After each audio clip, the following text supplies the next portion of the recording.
Petit 5. Action sur un système de 2 qubits. Nous allons prendre un espace combiné de 2 qubits que l'on va noter H, avec une base H égale 4 plus plus, 4 plus moins, 4 moins plus, 4 moins moins. Et voyons l'action de l'opérateur SZ1, l'action composante du spin suivant la direction Z de la première particule. L'opérateur SZ1 n'agit pas sur cet espace H, mais sur l'espace de la particule 1. Donc il faut déjà le promouvoir en un opérateur qui, lui, agira sur l'espace global des états. Soit l'opérateur SZ1' égale SZ1 tenseur identité 2. SZ1' est maintenant un opérateur qui agit sur l'espace des états global du système de 2 qubits, mais qui ne fait rien au deuxième qubit, puisqu'on applique juste l'identité, et qui sur le premier qubit agit simplement comme l'opérateur SZ1. Si l'on fait SZ1' appliqué au 4 plus plus, soit l'opérateur SZ1 tenseur identité 2 appliqué au vecteur d'état 4 plus 1Z tenseur 4 plus 2Z, chaque opérateur agit sur sa propre partie, et donc on a SZ1 appliqué au ket plus Z1, tenseur l'identité 2 appliqué au ket plus Z2. SZ1 appliqué au ket plus Z1 est l'opérateur spin suivant Z, appliqué au vecteur qui se trouve justement être un vecteur propre de cet opérateur, en l'occurrence le vecteur qui correspond à un spin orienté suivant Z vers le haut, avec pour valeur propre h bar sur 2. Tenseur l'identité appliquée au ket plus Z2, soit SZ1' appliqué au ket plus plus égale h bar sur 2 de, entre parenthèses, ket plus Z1 tenseur ket plus Z2. Mais le vecteur ket plus Z1 tenseur ket plus Z2 est le ket que l'on a noté plus plus, et donc SZ1' appliqué au ket plus plus égale h bar sur 2 ket plus plus. Donc l'état plus plus est vecteur propre de l'opérateur SZ1', ce qui veut dire qu'il a une valeur bien définie de la grandeur SZ1', et que si l'on mesure la composante du spin de la première particule suivant Z, dans l'état plus plus, on trouvera plus h bar sur 2 à tous les coups. On peut faire de même pour l'action sur les autres vecteurs de la base, ket plus moins, ket moins plus, ket moins moins, et l'on obtient ceci. Question. Les deux espaces H1 et H2 sont-ils toujours forcément de la même dimensionnalité? Non, pas nécessairement. Vous voyez que chaque opérateur n'agit que sur son espace, donc il n'y aurait pas de problème à ce qu'il soit de dimensionnalité différente. Donc on a l'action de l'opérateur SZ1' sur tous les vecteurs de base, donc on connaît l'action de cet opérateur sur n'importe quel vecteur de l'espace, y compris un vecteur intriqué, non séparable. Prenons l'exemple de SZ1' appliqué au ket S, l'état intriqué singulier. On a SZ1' appliqué à S égale SZ1' appliqué à 1 sur racine 2 de, entre parenthèses, ket plus 1 tenseur ket moins 2, moins ket moins 1 tenseur ket plus 2, soit 1 sur racine de 2 de, entre parenthèses, SZ1' appliqué au ket plus moins, moins l'opérateur SZ1' appliqué au ket moins plus, soit 1 sur racine de 2 de, entre crochets, h bar sur 2 ket plus moins, moins, entre parenthèses, moins h bar sur 2 ket moins plus, soit au final, h bar sur 2 multiplié par 1 sur racine de 2 de, entre parenthèses, ket plus ket moins plus. Et ici, le vecteur 1 sur racine de 2 de, entre parenthèses, ket plus ket moins plus, ce n'est ni plus ni moins que le vecteur t. Donc, SZ1' appliqué au ket singulier égale h bar sur 2 du ket triplet. Réciproquement d'ailleurs, si l'on avait appliqué SZ1' au ket t, on aurait obtenu h bar sur 2s. On voit que le vecteur s, qui est un état intriqué, n'est pas vecteur propre de SZ1', puisque lorsqu'on lui applique SZ1', on obtient le vecteur t, à un facteur près. Ce qui signifie que S n'a pas une valeur bien définie de SZ1'. Ce n'est pas tellement étonnant puisque S est combinaison linéaire des vecteurs plus moins et du vecteur moins plus, avec les valeurs propres respectives, plus h bar sur 2 et moins h bar sur 2. Maintenant, que donnerait la représentation matricielle de cet opérateur SZ1' dans la base plus moins moins plus moins moins? On est maintenant dans un espace vectoriel de dimension 4, avec ces 4 vecteurs pour vecteurs de base. On pourra en choisir d'autres, mais partons de cela. Pour le premier vecteur, ket plus plus, en mettant plus h bar sur 2 en facteur, on aurait plus h bar sur 2 fois lui-même. Donc h bar sur 2, ket plus plus. Et en faisant de même pour tous les autres vecteurs, on obtient la matrice suivante. Voilà la représentation de l'opérateur SZ1' dans la base plus moins moins plus moins moins. Remarque. Si l'on se rappelle comment SZ1 agissait sur un seul qubit, et sa représentation dans la base plus z moins z, on avait ceci. H bar sur 2 fois la matrice 1, 0, 0, moins 1. On voit que l'opérateur promu SZ1', qui agit dans l'espace produit tensoriel à 4 dimensions, semble un peu s'être dédoublé. En fait, c'est un peu comme si vous aviez multiplié chaque élément par la matrice identité 2. Normal au fond, puisque SZ1', c'est h bar sur 2 fois la matrice 1, 0, 0, moins 1, appliqué au premier qubit, tenseur l'opérateur identité, c'est-à-dire la matrice 1, 0, 0, 1, appliqué au deuxième qubit. On pourrait écrire Sz1' dans une autre base, par exemple la base ket++, ket-, ket singulet, ket triplet, qui est une base orthonormée, on l'a vu. Ce sera la même idée, sauf que t donne s, et réciproquement, et donc pour Sz1' dans cette base, on obtient la matrice suivante. On a regardé l'action de Sz1' sur la première particule, on va maintenant faire de la même façon pour les actions de Sx1' et Sy1'. Si l'on fait agir Sx1', l'opérateur spin dans la direction x sur ket++, on aura Sx1 tenseur identité 2 appliqué au vecteur ket plus z1 tenseur ket plus z2. Comment agit l'opérateur Sx1' sur le ket plus z1? Pour la matrice Sx1 dans la base des plus z moins z, on avait h bar sur 2 sigma 1, soit h bar sur 2 multiplié par la matrice 0, 1, 1, 0. Donc Sx1 appliqué au ket plus z1 donnera h bar sur 2 ket moins z1. Ça fait basculer le spin, le plus devient moins, le moins devient plus, ce que l'on voit dans la matrice sigma 1. Et l'identité 2 appliquée au ket plus 2 ne modifie pas l'état de la particule 2. On se retrouve donc avec h bar sur 2 de, entre parenthèses, ket moins z1 tenseur ket plus z2, soit h bar sur 2 ket moins plus. Sx1' appliqué maintenant au ket plus moins nous donne h bar sur 2 de ket moins z1 tenseur ket moins z2 égale h bar sur 2 ket moins moins. Le ket plus z1 passe à h bar sur 2 ket moins z1 et la deuxième particule n'est pas touchée, elle reste ket moins. Et l'on fait de même pour le ket moins plus et le ket moins moins. Et voilà ce qu'on obtient. Voilà l'action de Sx1', l'opérateur spin de la première particule dans la direction x, mais appliquée à l'ensemble du système de deux particules, qui ne touche bien sûr qu'à la première particule. Et maintenant que l'on a l'action sur chaque vecteur de base, on pourrait donc avoir l'action sur un qubit intriqué. Écrivons déjà Sx1' en représentation matricielle. Si l'on compare avec Sx, on a à nouveau l'impression que la matrice est dédoublée. Et juste pour l'exemple, appliquons Sx1' au vecteur S. Sx1' appliqué au ket plus moins égale 1 sur racine de 2 de Sx1' appliqué au ket plus moins, moins 1 sur racine de 2 l'opérateur Sx1' appliqué au ket moins plus.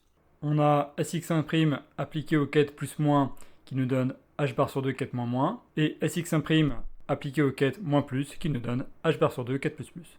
On refait la même chose pour l'opérateur Sy1' et l'on obtient la matrice suivante. Petit 6. Mesure individuelle de deux qubits intriqués. Nous avons vu l'action des différents opérateurs de spin liés à une particule sur le système. Maintenant, on va faire une mesure. Et lorsque l'on fait une mesure, on se souvient que soit le système est dans un état propre de la grandeur physique mesurée, et l'on va obtenir la valeur propre associée à cet état propre, soit ce n'est pas le cas, et on va avoir un résultat aléatoire avec des probabilités qui dépendront du développement de l'état sur les états propres. Petit a, mesure de Sz1 de la particule 1. Donc, Sz1 est une grandeur physique, qui est le spin de la particule 1 dans la direction z. Pour connaître le résultat de la mesure, on va d'abord calculer sa valeur moyenne, puis calculer les probabilités associées. On va commencer par un état séparable, φ1 tenseur ψ2. La première particule est dans l'état φ, la deuxième dans l'état ψ. On veut mesurer Sz1 et on s'intéresse à sa valeur moyenne. Si φ1 tenseur ψ2 est un état de norme 1, la valeur moyenne est simplement le bras associé au ket φ1 tenseur ψ2 fois l'opérateur Sz1' fois le ket φ1 tenseur ψ2. Sz1' c'est Sz1 tenseur identité 2, et donc Sz1' appliqué à l'opérateur φ1 tenseur ψ2 peut se réécrire Sz1 appliqué à φ1 tenseur l'identité 2 appliquée à ψ2, soit Sz1 appliqué à φ1 tenseur ψ2. On a juste développé l'application produit tensorielle appliquée au vecteur produit tensoriel, et finalement cette valeur moyenne est égale à bras ψ2 tenseur bras φ1, opérateur Sz1, ket φ1 tenseur ket ψ2. Le bracket ψ2 égale 1, puisque l'on a un état normé, et donc il reste la valeur moyenne du spin de la première particule dans l'état φ1, soit bras φ1 opérateur Sz1 ket φ1 égale la valeur moyenne de l'opérateur Sz1. Donc la valeur moyenne du spin de la première particule quand le système combiné est dans l'état φ1 tenseur ψ2 est la valeur moyenne du spin de la première particule dans l'état φ1. Donc peu importe l'état de la deuxième particule, comme on ne mesure que le spin de la première, le résultat ne dépendra pas de ψ2. Et l'on obtient un résultat comme s'il n'y avait que la première particule dans l'état φ1. Normal puisque l'on est dans un état séparable. Maintenant, si l'on a un état non séparable, un état intriqué, c'est différent, on va le voir. Partons d'un état ψ quelconque du système combiné. Ψ égale alpha 4++, plus bêta 4+-, plus gamma 4-, plus delta 4-. Comme d'habitude, on prend psi de norme 1, ça ne retire aucune généralité. Qu'obtient-on en moyenne si l'on mesure le spin de la première particule dans la direction z? On va obtenir de temps en temps h bar sur 2, de temps en temps moins h bar sur 2, mais avec quelle probabilité? La probabilité d'obtenir h bar sur 2 sera la valeur moyenne de la projection sur le sous-espace propre associé à la valeur h bar sur 2.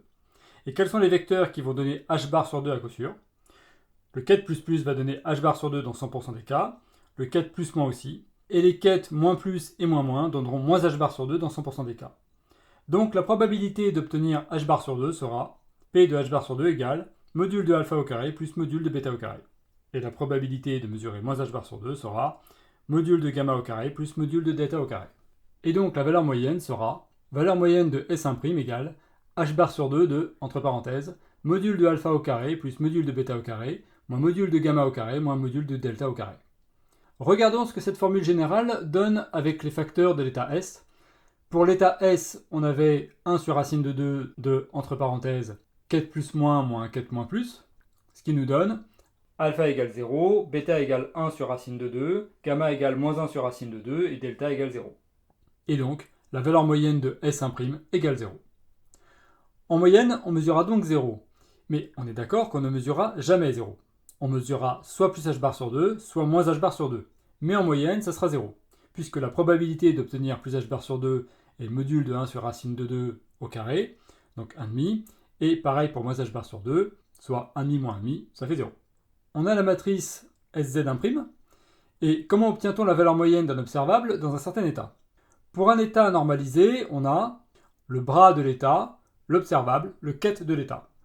Donc pour un état psi quelconque représenté en vecteur colonne dans la base ++, +-, soit psi égale le vecteur colonne alpha, bêta, gamma, delta, la valeur moyenne de l'observable dans l'état psi sera le bras associé à psi, soit le vecteur ligne alpha étoile, bêta étoile, gamma étoile, delta étoile, fois la matrice de l'opérateur SZ1' dans la même base, donc la matrice suivante, h bar sur 2 facteur de la matrice diagonale 1, 1, moins 1, moins 1, fois le vecteur colonne de psi, soit le produit de matrice suivant, et on retrouve bien la même chose. On peut aussi calculer la valeur moyenne de Sx1' dans l'état psi. C'est le même calcul mais avec la matrice de l'opérateur Sx. On obtient moyenne de Sx1' égale h bar sur 2 de, entre parenthèses, alpha étoile gamma plus bêta étoile delta plus gamma étoile alpha plus delta étoile bêta. On remarque que l'on obtient bien un nombre réel, puisque alpha étoile gamma est le complexe conjugué de gamma étoile alpha, et pareil pour bêta étoile delta, qui est le complexe conjugué de delta étoile bêta. Et dans le cas particulier où l'on applique cet opérateur à l'état S, par exemple, on a alpha et delta qui valent 0, et donc tout le produit vaut 0. Donc, pour la valeur moyenne de SZ1' et la valeur moyenne de Sx1', on obtient 0. On pourrait refaire le calcul pour Sy1' et on trouverait également 0. Ce résultat rend explicite la particularité des états intriqués. Dans l'état S, l'état singulier, les valeurs moyennes SZ1', Sx1' et Sy1' sont nulles pour la première particule. Du coup, quelle va être la valeur moyenne de Su1' pour n'importe quelle direction U dans ces états-là? Ce sera 0, puisque Su1' est l'opérateur vectoriel Su1' scalaire le vecteur U, soit Sx1' scalaire Ux plus Sy1' scalaire Uy plus Sz1' scalaire Uz, où U est le vecteur qui a pour coordonnées x, y et z dans la base orthonormée directe de l'espace géométrique. Et la valeur moyenne d'une somme de termes qui font tous 0, ça fait 0. Et on a donc un état pour lequel la valeur moyenne de la composante du spin de la première particule dans n'importe quelle direction est 0. C'est quand même un peu troublant. La première particule, qui est un spin 1,5, si on la considère toute seule, a pour état possible n'importe quelle combinaison linéaire de deux vecteurs de la base choisie, par exemple plus z moins z. Mais quelle que soit la combinaison linéaire en question, le spin pointe dans une certaine direction. On avait vu cela avec la sphère de Bloch. N'importe quelle combinaison linéaire d'un spin vers le haut et d'un spin vers le bas est un spin qui pointe quelque part. Pareil pour la deuxième particule. Mais là, avec l'état S, on a affaire à un système de 2 qubits pour lequel, si l'on regarde le spin de la première particule, et que l'on calcule la valeur moyenne de la composante de son spin suivant n'importe quelle direction, on trouve 0. C'est-à-dire qu'il n'y a aucune direction dans laquelle le spin de la première particule pointe. Si l'on n'a qu'une seule particule, le spin pointe quelque part, et donc si l'on mesure la composante du spin dans cette direction, on trouvera h bar sur 2 dans 100% des cas, on est d'accord. Mais là, on a un système dans lequel la première particule a une valeur moyenne nulle de sa composante de spin dans n'importe quelle direction. Autrement dit, dans cet état S, et dans l'état T aussi d'ailleurs, le spin de la première particule ne pointe dans aucune direction. Il n'y a pas de spin de la première particule bien défini. Ce qui suffit à prouver que ces états-là sont effectivement des états non séparables, des états intriqués. On ne peut pas écrire ces états-là comme un état qui serait séparable sous la forme φ1 tenseur ψ2. On va s'intéresser maintenant à ce qu'il se passe si l'on fait une mesure sur un des deux qubits lorsqu'il est dans un état intriqué de ce type. Petit 7. Spooky action at a distance. Une action bizarre à distance. C'est Einstein qui parlait en ces termes dans le cadre du paradoxe EPR. EPR pour Einstein, Podolsky et Rosen. C'est une situation physique impliquant deux qubits dans un état intriqué. On va la considérer pour deux spins ennemis dans un état intriqué S. On s'intéresse à la somme du spin suivant la direction z de la particule 1 et de la particule 2, donc sz1' plus sz2', somme d'opérateurs qui donne un nouvel opérateur que l'on va appeler spin total suivant z. sz total égale sz1 plus sz2. Soit dans la base plus moins moins plus moins moins, la matrice suivante. On lit sur cette matrice que si l'on mesure le spin total dans l'état plus par exemple, on trouvera à tous les coups h bar. Dans l'état plus, les deux spins sont alignés suivant plus z. Donc si l'on mesure le premier, on trouvera à coup sûr h bar sur 2, le deuxième pareil, et donc si l'on mesure la somme des deux, on trouvera h bar. Bien. Pour moins, on trouverait moins h bar. Et pour les deux vecteurs plus moins plus, on remarque que l'on va trouver 0. Et donc, si l'on mesure le spin total suivant z pour l'état S, on va trouver 0 à coup sûr, puisque le vecteur S est une combinaison linéaire de plus moins et moins plus. Et donc une combinaison linéaire d'états propres qui ont la même valeur propre 0 pour cet opérateur Sz total. Par conséquent, S est un vecteur propre de Sz total. On trouverait la même chose pour T, qui est donc aussi vecteur propre de Sz total, avec la valeur propre 0. Donc si l'on mesure cet opérateur sur l'état S ou T, ou sur n'importe quelle combinaison linéaire de ces deux états, on trouvera 0 dans 100% des cas. Ce n'est absolument pas aléatoire. Par contre, si l'on mesure le spin de la première particule quand on est dans cet état S ou dans l'état T, on ne va jamais trouver 0. On trouvera aléatoirement soit h bar sur 2, soit moins h bar sur 2, avec une probabilité 1,5, on l'a déjà vu. Pareil si l'on mesure le spin de la deuxième particule. Donc la mesure du spin de chaque particule est aléatoire, mais comme la somme doit faire 0, cela signifie qu'une fois que l'on a mesuré h bar sur 2 sur l'un, on devra trouver moins h bar sur 2 sur l'autre, et inversement. Ce qui est un peu troublant. Pourquoi c'est troublant, et pourquoi ça a troublé Einstein? Tout simplement parce que l'on peut faire ces mesures sur des qubits très éloignés l'un de l'autre. Sur un système combiné dans l'état S, on peut avoir la première particule à un certain endroit, la deuxième à un autre endroit, très éloigné, mesurer le spin de la première particule, et obtenir h bar sur 2 ou moins h bar sur 2 de façon totalement aléatoire.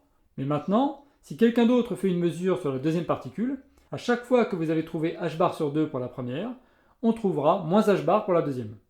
Comment est-il possible que la particule 2 sache le résultat de la mesure sur la particule 1, alors que le résultat est complètement aléatoire?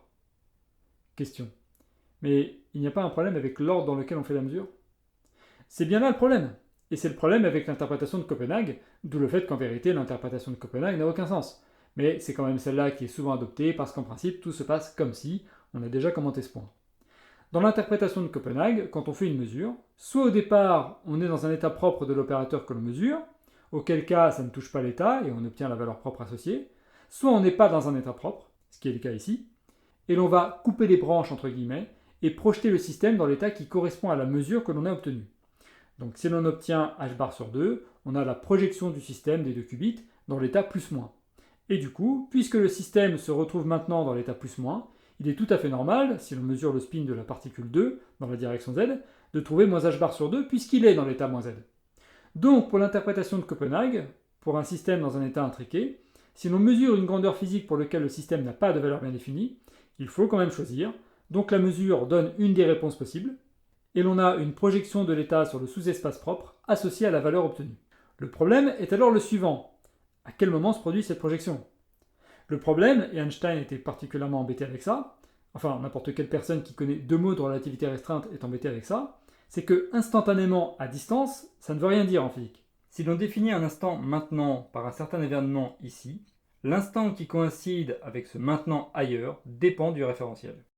Or, ce que l'on peut lire dans les livres de physique en général, c'est que lorsque l'on fait une mesure sur un qubit, si le système est distribué en plusieurs endroits, alors instantanément, partout ailleurs, il y a une branche qui est coupée, et du coup, instantanément, si l'on mesure h bar sur 2, le système se retrouve dans l'état plus-moins. Mais que veut dire instantanément, puisque la deuxième particule n'est pas au même endroit? Et l'on se retrouve dans une situation qui est précisément le paradoxe EPR, où vous mesurez la particule 1 à un instant t1, vous mesurez la particule 2 à un instant t2, et si ces deux événements sont séparés par un intervalle de genre-espace, c'est-à-dire deux événements ne pouvant être reliés par un signal qui se déplacerait à la vitesse de la lumière, donc s'il ne peut y avoir d'influence causale de 1 à 2, et vice-versa, alors il existe un référentiel dans lequel T1 précède T2, et un référentiel dans lequel T2 précède T1. Donc on ne peut même pas s'en sortir en disant instantanément il y a un signal qui s'est propagé de l'un à l'autre, il y a un problème insoluble. Question. Et ne pourrait-on pas considérer qu'il n'y a pas de transfert d'information? Alors c'est ce qu'on appelle la non-localité, et une façon de voir les choses serait donc de dire que l'on n'a pas deux systèmes séparés, mais qu'ils sont dans un état spécial, et donc tout ce que l'on fait sur le système quelque part rejaillit ailleurs automatiquement. Mais la question reste, quand cela rejaillit-il? Le problème est que l'état d'un système est toujours un état instantané. Un état peut évoluer. Donc quand on écrit l'état S, on sous-entend l'état S de t en fait. Le problème est que vous ne pouvez pas définir un instant à deux endroits différents. Donc il y a un problème de causalité. On est tous d'accord qu'au début le système est dans cet état-là, S. C'est sûr et certain, on a préparé le système, il est dans cet état-là. On fait une mesure de son premier spin à un certain endroit, à un certain instant, et d'après l'interprétation de Copenhague, après avoir mesuré h bar sur 2 par exemple, le système n'est plus dans l'état S, mais dans l'état plus-moins. Sauf que cet état plus-moins implique que la deuxième particule, qui est ailleurs, et qui n'était pas dans l'état moins, maintenant elle est dans l'état moins. Donc non-localité ou pas, il y a un problème de causalité. Question. On pourrait dire que le système est dans l'état plus-moins, mais qu'on ne le découvre qu'au moment de la mesure. C'est la théorie des variables cachées, et elle a été invalidée par les expériences d'Alain Aspect. On avait déjà traité cet aspect dans un cours précédent, au moment de parler des inégalités de Bell. Maintenant, avec l'interprétation d'Everett, il y a zéro problème. Si l'on est dans l'état plus-moins, la mesure de SZ1 ne changera pas l'état du système, puisqu'on est dans un état propre plus-moins. Et on se retrouvera dans un état plus-moins, tenseur, l'instrument de mesure M1 a mesuré h bar sur 2. Et pour la mesure du spin 2, pareil. Et si l'on est dans l'état S, combinaison de ces deux états, on obtient la combinaison linéaire correspondante. Zéro problème. Aucune action spooky at a distance. On se retrouve avec une combinaison linéaire d'un état qui correspond à le premier spin vers le haut, le deuxième vers le bas, et d'un état où on a mesuré le premier spin vers le bas, le deuxième vers le haut. Et donc la corrélation, le fait qu'à chaque fois que vous mesurez plus h bar sur 2 dans l'un, vous avez moins h bar sur 2 dans l'autre, est complètement trivial. Il n'y a pas besoin d'action à distance, ni besoin de couper des branches, il ne se passe rien de spécial. On se retrouve juste dans un état intriqué entre le système et l'instrument de mesure. Et si un observateur regarde l'instrument de mesure, on se retrouvera avec le système global qui inclut l'observateur dans cet état intriqué. Et cet état intriqué contiendra, et c'est là que c'est un petit peu étrange, un état de conscience de l'observateur où l'on a perçu plus h bar sur 2 et un état où l'on a perçu moins h bar sur 2. L'observateur ne peut pas être retiré de la physique, c'est là le cœur du problème.